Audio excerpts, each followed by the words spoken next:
Main main चीजें क्या थी? कार पूलिंग, मतलब पेट्रोल की बचत, या पब्लिक ट्रांसपोर्ट का यूज कीजिए, सोना चांदी कम खरीदिए, आप इसके अलावा आप वर्क फ्रॉम होम कीजिए। ऐसी चीजें उन्होंने बोली। इसका मतलब क्या था? और उनके बोलने के बाद क्या हुआ?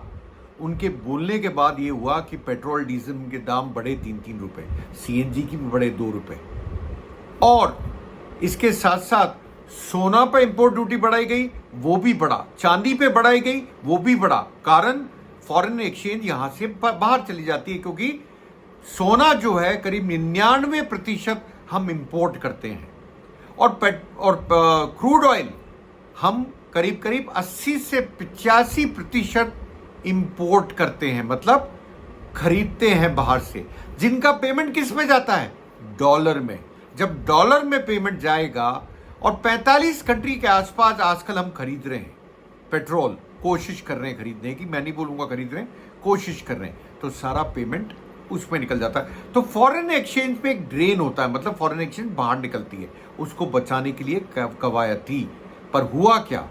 इसकी वजह से, अगर आप देखें, इसकी वजह से दामों में पेट्रोल, डीजल, सोना, ये सब तो महंगा हुआ, चांदी, ये सब तो महंगा हुआ, पर इसके साथ साथ और दूध भी महंगा हुआ, इसके साथ साथ दूध भी महंगा हुआ।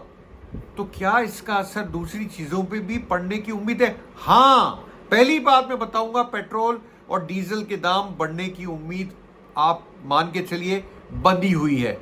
ये एक बहुत छोटा, मुझे याद आता है कि इंडियन ऑयल के डायरेक्टर ने बोला है, ये बहुत छोटा इंक्रीज है, पेट्रोल डीजल पे दाम बढ़ सकते हैं। इसकी वजह से आप देखिए हर चीजों के दाम बढ़ेंगे, फल सब्जियां, क्योंकि ट्रांसपोर्टेशन कॉस्ट बढ़ेगी, फल के बढ़ेंगे, सब्जियों के बढ़ेंगे, दालों के बढ़ेंगे, सबके दाम बढ़ेंगे।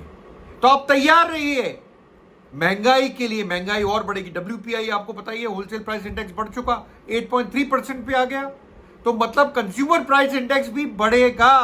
ध्यान रखिएगा, अभी आता है, मैं आपको बता देता हूं, आएगा, और मेरी बात को ध्यान रखिएगा, बढ़ेगा।